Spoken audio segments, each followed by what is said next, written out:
कहानी के पहले भाग में आपने देखा था कि रानी राजलक्ष्मी ने 7 बच्चों को जन्म दिया था, जिसमें एक लड़का और 6 लड़कियां थीं।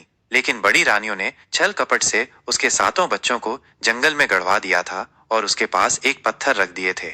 रानी राजलक्ष्मी अपने दुर्भाग्य की कथा उन्हें कहे। इस तरह समय बीतता रहा और काफी समय के बाद एक दिन जब राजा दरबार में बैठे राज्य कार्य में व्यस्त थे कि तभी एक प्रहरी ने उनके पास आकर सूचना दी। प्रहरी ने कहा, महाराज, मनसुखा गांव के प्रधान जी आपसे मिलना चाहते हैं। राजा ने ग्राम प्रधान को बुलाने की आज्ञा दे दी। मनसुखा गांव के ग्राम प्रधान ने आकर राजा को झुककर पूरे सम्मान के साथ अभिवादन किया और आदेश की प्रतीक्षा में खड़ा हो गया। राजा ने कहा, ग्राम प्रधान जी, कहिए आपकी क्या समस्या है। ग्राम प्रधान कहने लगा, महाराज, आपके शासन में किसी को कोई समस्या हो ही नहीं सकती। राज्य में और हमारे गांव में सभी राजी खुशी हैं। आज मैं यहाँ आपके पास एक आश्चर्यजनक और चमत्कारिक घटना के बारे में बताने के लिए आया हूँ, जिसके बारे में जानकर हम सब गांव वालों की तरह आप भी बहुत ही हैरान रह जाएंगे। महाराज, मुझे लगा कि आपको इसके बारे में पता होना चाहिए, इसलिए मैं यहाँ चला आया।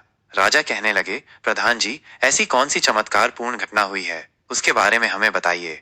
प्रधान कहने लगे, महाराज, हमारा गांव जंगल के पास में है। वहां बहुत से पेड़ पौधे हैं, लेकिन पिछले कुछ समय से हम वहां एक स्थान पर एक चंपा के फूल और कई बांस के पौधों को देख रहे हैं। ये पौधे अपने आप उगाए हैं। इन पौधों को किसी ने भी नहीं लगाया। शुरू में तो हम में से किसी ने भी उन पर विशेष ध्यान नहीं दिया, परंतु अब हम उनके बारे में सोचने के लिए मजबूर हो चुके हैं। महाराज, उन ऊंचे बांस के पौधों के बीच में चंपा का पौधा ऐसा लगता है जैसे बांस के पौधों के द्वारा घेरा डालकर चंपा के पौधे की सुरक्षा की गई हो। उन्हें देखकर ऐसा लगता है कि जैसे वो बांस के पौधे खास तौर पर उस चंपा के पौधे की सुरक्षा के लिए ही लगाए हो। परंतु महाराज, यह भी एक सत्य है कि उन पौधों को हमारे गांव के किसी भी व्यक्ति ने नहीं लगाया है। ये सभी पौधे एक साथ अपने आप ही उगाए हैं। महाराज, इससे भी बड़ी आश्चर्य की बात यह है कि यह चंपा का पौधा फूलों से लदा हुआ है, परंतु किसी के भी तोड़ने से इसका फूल टूटता नहीं है। चंपा के पौधे से जो फूल नीचे गिरते हैं, हम उन्हें उठा लेते हैं। वह फूल बहुत ही सुगंधित है, परंतु महाराज, यदि कोई भी व्यक्ति फूल तोड़ने के लिए अपने हाथ आगे बढ़ाता है तो चंपा के सारे फूल आकाश की तरफ को काफी ऊंचे हो जाते हैं। महाराज, इतना ही नहीं, उनमें से मानव की आवाज भी आती है। चंपा और बांस के सभी पौधे आपस में मानव की आवाज में बातें करते हैं। ग्राम प्रधान की ये सभी बातें सुनकर राजा आश्चर्यचकित हो गए। राजा के साथ साथ सभी दरबारी भी हैरान थे। राजा ने कहा कि ऐसा कैसे हो सकता है, पौधे मानव आवाज में कैसे बोल सकते हैं। ठीक है ग्राम प्रधान जी, आप हमें ये बताइए कि वो पौधे बातें करते हुए क्या कहते हैं। ग्राम प्रधान कहने लगे, महाराज, जब कोई भी व्यक्ति फूल तोड़ने के लिए चंपा के पौधे की ओर हाथ बढ़ाता है तो चंपा के पौधे से आवाज आती है कि बांस भैया, ये इस गांव के ग्रामीण फूल तोड़ने आए हैं, इन्हें फूल देना है या मैं लगूं आकाश। इसके बाद उन बांस के पौधों में से आवाज आती है, ना बहना, लग जा आकाश।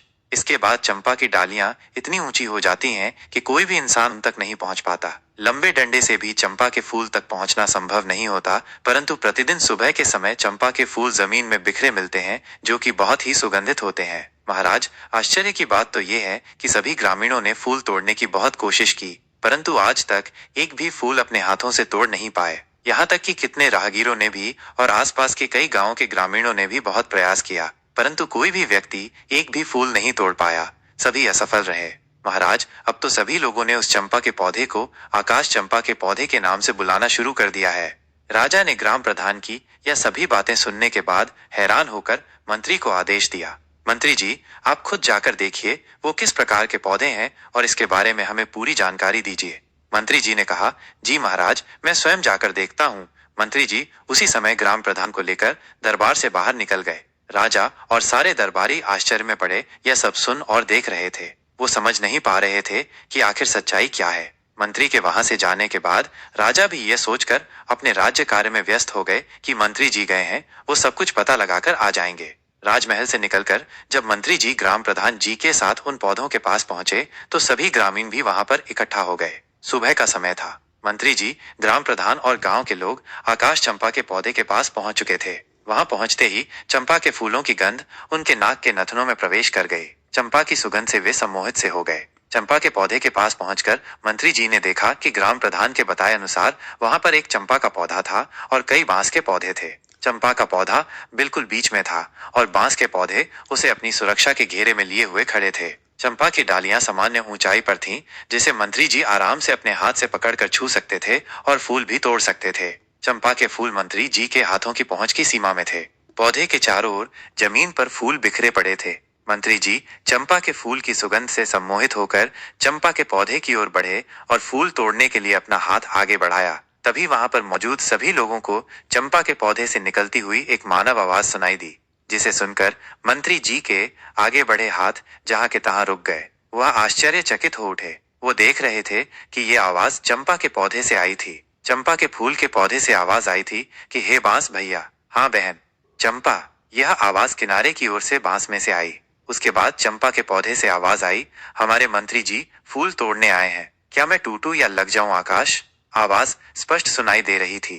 आश्चर्य, सभी बांस के पौधों में से एक साथ आवाज आई जो बिल्कुल साफ सुनाई दे रही थी। ऐसा लग रहा था जैसे 5-6 लोग एक साथ बोल रहे हो। इन आवाजों को सुनकर मंत्री जी आश्चर्यचकित हो गए। ऐसे लग रहा था जैसे उनके हाथों के साथ साथ उनका दिमाग भी सुन हो गया हो। और जब वे इन आवाजों को सुन रहे थे जो कह रहे थे, ना बहन चंपा लग जा आकाश, ये वही मंत्री जी हैं जिन पर हमारी माँ की जिम्मेदारी थी, लेकिन इन्होंने अपनी जिम्मेदारी पूरी नहीं की, इसलिए इनके सामने झुकना नहीं, एक भी फूल का स्पर्श इन्हें नहीं करने देना, इसलिए बहन चंपा लग जा आकाश। और आश्चर्य, चंपा की सभी डालियां इतनी ऊंची हो गईं कि अब मंत्री जी किसी भी तरह से उसके एक भी फूल को नहीं छू सकते थे। मंत्री जी ने चंपा के फूल तोड़ने का बहुत प्रयास किया, लेकिन बहुत कोशिश करने के बाद भी वो एक फूल भी नहीं तोड़ सके। बांस के पौधों में से अब जो आवाज आ रही थी वो मंत्री जी से कह रही थी कि जाइए मंत्री जी, अपने राज कार्य का संचालन कीजिए, आप किसी इंसान की जिम्मेदारी लेने के योग्य नहीं है। मंत्री जी, आप अपनी जिम्मेदारी पूरी तरह से निभाते नहीं हैं। आपने एक बार भी ये देखने की कोशिश नहीं की कि हमारी माँ रानी राजलक्ष्मी गर्भ अवस्था के अंतिम समय में कैसे रही और उनका प्रसव कैसे होगा। ऐसे कठिन समय में उन्हें क्या क्या समस्या हो सकती है। इसलिए अब आप यहाँ से जाइए, हम हमारी दृष्टि में आपने अपराध किया है। उनकी बात सुनकर मंत्री जी आश्चर्यचकित थे। एक और तो उन्हें इस बात का आश्चर्य हो रहा था कि यह पौधे मनुष्य की आवाज में बात कैसे कर रहे हैं। वहीं दूसरी और वो ये सोचकर भी हैरान थे कि वो सचमुच रानी राजलक्ष्मी को दिन में केवल एक बार देखकर आ जाते थे। यह बात सच तो थी, लेकिन उन्हें यह समझ नहीं आ रहा था कि यह बात इन पौधों को कैसे पता चली, और वो आत्मग्लानि से भर उठे, क्योंकि उन्हें गर्भावस्था के अंतिम समय में रानी की देखभाल तथा प्रसव अपनी निगरानी में करवाना चाहिए था। अब उन्हें यह महसूस हो रहा था कि सही में उन्होंने अपनी जिम्मेदारी सही ढंग से पूरी नहीं की। अब वो यह सोचने पर मजबूर हो गए कि क्या रानी राजलक्ष्मी के साथ कुछ बड़ा षड्यंत्र हुआ है, क्या कुछ ऐसा है जो वो नहीं जानते हैं। आखिर ऐसी क्या बात है। उन्होंने पौधों से पूछा कि आप ही हमें बताइए, हमसे क्या गलती हुई है और हमारे द्वारा हुई उस गलती का क्या प्रायश्चित हो सकता है जिससे हमारी भूल सुधारी जा सके। परंतु उसके बाद उन पौधों में से कोई आवाज नहीं आई। मंत्री जी पौधों से बात करने का बार बार प्रयास करते रहे। उन्होंने पौधों से कई प्रकार के प्रश्न पूछे, लेकिन उन्हें पौधों की तरफ से कोई उत्तर नहीं मिला और ना ही अब पौधों की तरफ से कोई भी आवाज आई। लेकिन चंपा की डालियां अभी भी ऊंचाई पर थीं, इसलिए मंत्री जी बहुत परेशान थे। मंत्री जी को उनके प्रश्नों के उत्तर नहीं मिले थे। निराश होकर मंत्री जी वहां से वापस जाने लगे। वहां से लौटने से पहले उन्होंने गांव वालों से कहा, मैं इस बात को महाराज से अवश्य कहूंगा और मुझे पूरा विश्वास है कि मेरी बात सुनने के बाद महाराज इस रहस्य का पता करने के लिए यहाँ अवश्य आएंगे।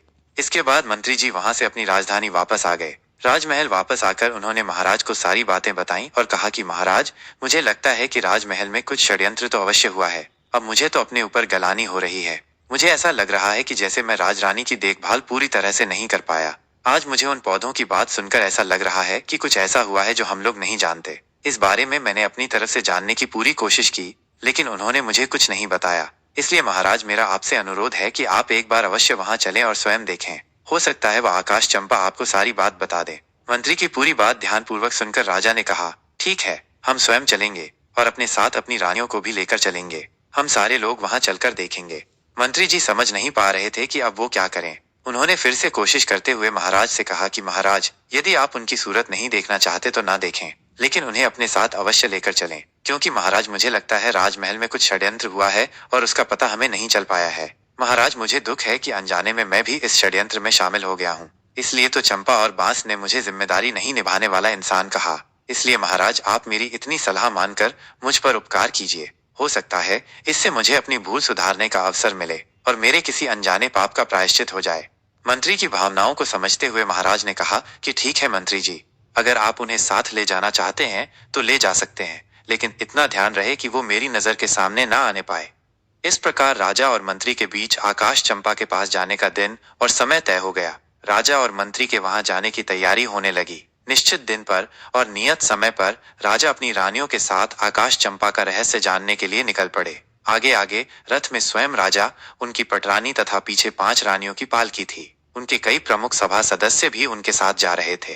राजा के आदेशानुसार छोटी रानी राजलक्ष्मी को दासियों के साथ जाना था, परंतु मंत्री जी ने उनके जाने की व्यवस्था अपने परिवार के साथ की थी और पूरे सम्मान सहित एक पालकी में अपने परिजनों के साथ उनकी यात्रा सुनिश्चित की। मंत्री जी को कहीं न कहीं अब भी अपने आप पर गलानी आ रही थी कि उन्होंने गर्भ अवस्था में रानी की पूरी तरह से देखभाल नहीं की थी और उन्होंने रानी के प्रसव की सही व्यवस्था नहीं की थी।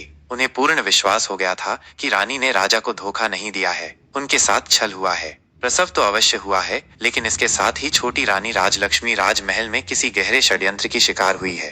राजा का काफिला गांव की तरफ चल दिया और गांव के पास आकर रुका।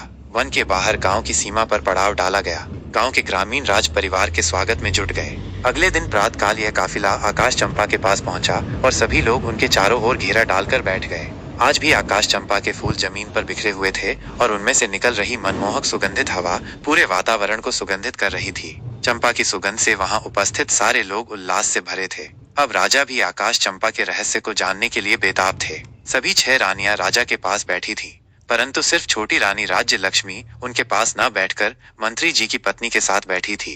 तभी पटरानी ने महाराज से कहा, महाराज यदि आपकी आज्ञा हो तो मैं कुछ फूल ले लूं? राजा ने कहा, हाँ रानी साहिबा, क्यों नहीं, आप अवश्य फूल तोड़िए। तभी दूसरी रानी ने कहा, महाराज मेरी भी फूल तोड़ने की बहुत इच्छा हो रही है। इनकी सुगंध इतनी अच्छी है कि मैं अपने आप को रोक नहीं पा रही हूँ। आप आदेश दें तो मैं भी कुछ फूल ले लूं। तभी तीसरी रानी भी अनुरोध करने लगी। राजा देख रहे थे कि सभी रानियां फूल चुनने के लिए बहुत उत्साहित हैं, इसलिए उन्होंने सभी को आज्ञा दे दी। लेकिन राजा ने पहले 6ठे नंबर की रानी को फूल चुनने के लिए निर्देश दिया। उन्होंने पटरानी से कहा कि ये आप सबसे छोटी है, इसलिए सबसे पहले उन्हें फूल चुनने का अवसर दीजिए। महाराज की बात मानते हुए बड़ी रानी ने कहा, ठीक है, 6ठे नंबर की रानी, पहले तुम फूल ले लो।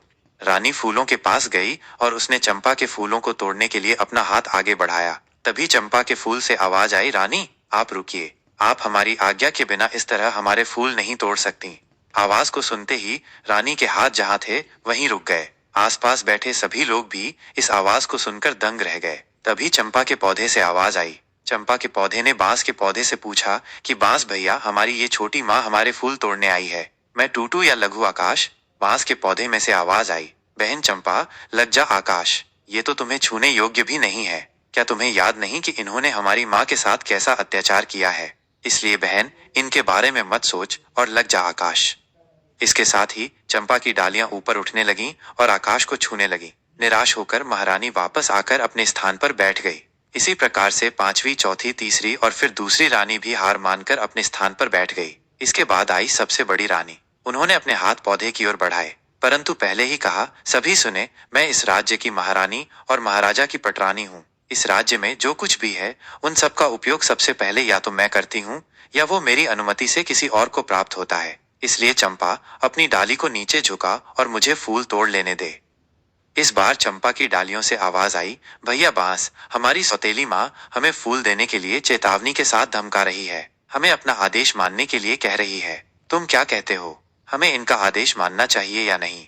बांस बोला, ना बहना, तुम्हें आदेश देने का इनके पास कोई अधिकार नहीं है। यह पटरानी है राजा की और अपने राज्य की, और हम इनके राज्य की प्रजा नहीं है और हम कोई वस्तु भी नहीं है जो इनके उपयोग में आना आवश्यक हो। और क्या तुम्हें याद नहीं कि इन्हीं के आदेश से तो सारा काम हुआ है? इन्होंने ही तो हमारी माँ को सबसे ज्यादा दुख दिया है और इन्होंने ही हमें वन में भेजकर हमारी मृत्यु का रास्ता तैयार किया था। ये तो महारानी बनने के लायक भी नहीं है।